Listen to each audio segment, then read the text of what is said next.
L'enquêteur principal informa une mère inquiète qu'ils avaient identifié de nouveaux éléments concernant Ignace Savon en comparant ses traits biométriques avec les fichiers d'Interpol, précisant qu'il avait mené des opérations dans plusieurs pays au service de diverses organisations criminelles liées à la traite d'êtres humains, tout en reconnaissant que les informations disponibles restaient fragmentaires et que son identité n'avait été établie qu'avec difficulté. La mère affirma que cet individu avait contribué à la libération de sa fille incarcérée, tandis que l'officier expliquait qu'il était plausible que Rinebras renouvelle ses alliances et reconstitue un réseau de trafic d'enfants, ce qui constituerait une rupture d'accord, et qu'un tel crime, dissimulé par des acteurs influents dans une affaire transnationale, ne pouvait être démantelé facilement, même si un important trafiquant avait déjà été interpellé dans le pays. Des proches reprochèrent alors aux autorités leur inaction malgré la présence de dispositifs de surveillance urbaine, l'officier rétorquant que les criminels détournaient les technologies et que la loi s'appliquait à tous, avertissant que toute violation entraînerait des sanctions, tandis que des civils menaçaient de poursuites pour corruption et abus de pouvoir s'il était entravé, avant d'exiger que la police agisse afin d'éviter que des innocents ne soient davantage victimes. Dans une habitation, des adolescents accusèrent Geronimo et Giovanna d'avoir comploté pour nuire à Bosco et à leurs abonnés, soupçonnant un financement clandestin de Tortuga après des agressions, niant toute implication financière et attribuant les soupçons à la disparition inexpliquée de Giovanna, ce qui provoqua une altercation où Sandro s'interposa pour défendre son frère, ordonna le départ des accusateurs, rappela l'attachement familial et fit cesser les violences. Ailleurs, Kenzo confia à Philippa son épuisement face à ses responsabilités de père. Une proche l'interrompit pour l'informer que le chef de la police, Uriaga, sollicitait un rappel afin de vérifier des éléments sensibles, et Nandi, troublé, soupçonna Kenzo de dissimuler un lien avec Savon, tandis que Kenzo niait et remerciait pour le soutien apporté à son ancienne compagne. Publiquement, une mère dénonça Rinebras Nicoliti pour une nouvelle tentative d'enlèvement de sa fille, rappela que de nombreuses femmes avaient vu leurs nourrissons arrachés, exigea que la vérité soit dite et somma Rinebras Moro de se rendre pour cesser les attaques contre sa famille. En cellule de cri,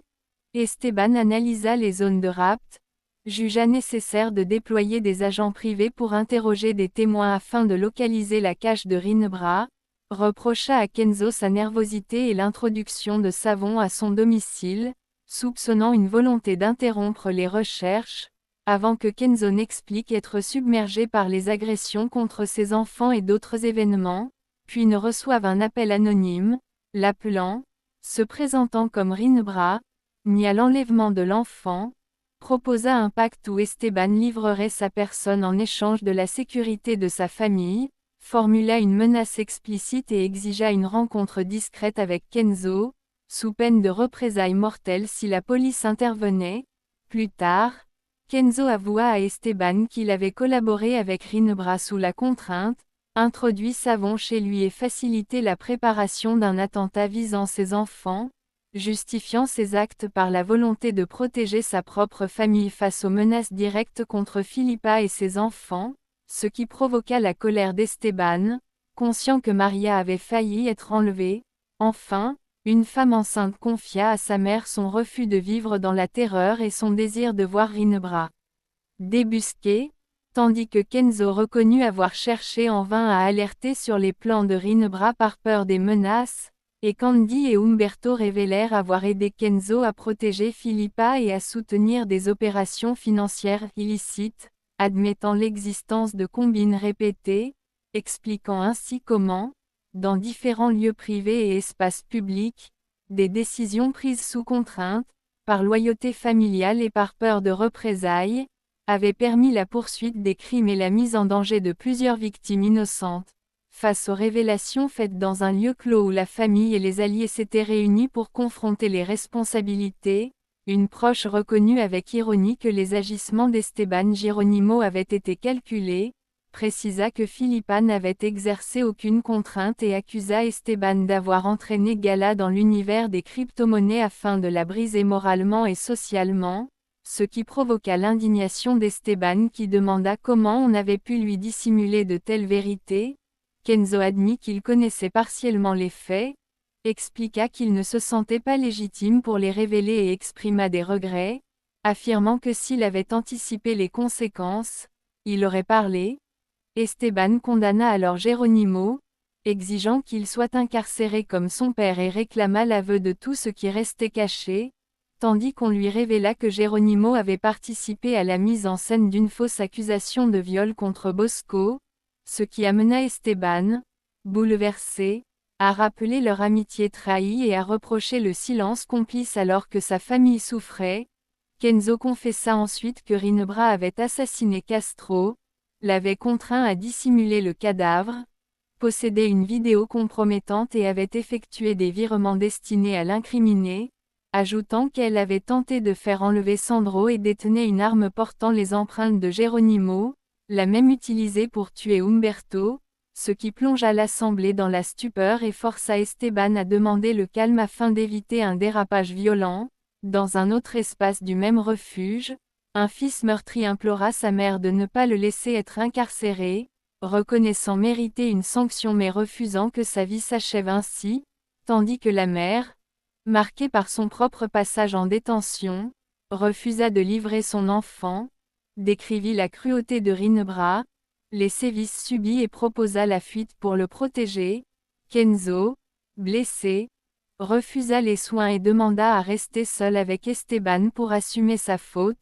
pendant qu'une proche supplia Esteban de ne pas commettre l'irréparable et de régler le conflit de manière civilisée. Kenzo demanda à être haï mais chercha la compréhension, rappela qu'Esteban avait lui aussi cédé au chantage de Rinebra et menti pour protéger une enfant, ce qu'Esteban contesta en soulignant la différence des actes, tout en reconnaissant que Kenzo avait agi sous contrainte en introduisant Savon et en facilitant l'attaque du véhicule, mais en lui reprochant de ne pas l'avoir alerté afin de recevoir de l'aide. Esteban rappela également la gravité des crimes de Geronimo contre Gala et Bosco, souligna les traumatismes durables infligés à son fils et l'atteinte irréversible à sa vie intime, ce à quoi Kenzo reconnut ses torts, exprima le désir de réparer et expliqua qu'il s'était tu par peur d'être dénoncé pour les crimes commis, acceptant toute sanction tout en affirmant que Geronimo n'était pas un meurtrier et qu'il se rendrait. Parallèlement,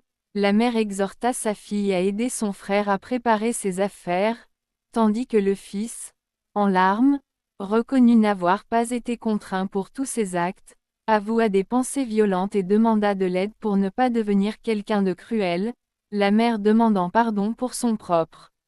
exemple défaillant et l'encourageant à se livrer afin de ne pas influencer négativement le plus jeune, avant de proposer une stratégie consistant à coopérer avec Esteban et passe pour piéger Rinebra. Kenzo suggéra d'exploiter la confiance trompeuse que Rinebra plaçait encore en lui, promit que lui et son fils se rendraient après la chute de la criminelle, proposa de rejoindre Rinebra sous surveillance policière avec un dispositif de traçage afin de l'obliger à commettre une infraction, acceptant le risque, pendant qu'Esteban exigeait une mise en scène crédible pour expliquer les blessures de Kenzo. Dans un repère criminel, un tueur à gages félicita Abdou pour une arme améliorée, déclara qu'il éliminerait Esteban avant que son supérieur n'ordonne quoi que ce soit,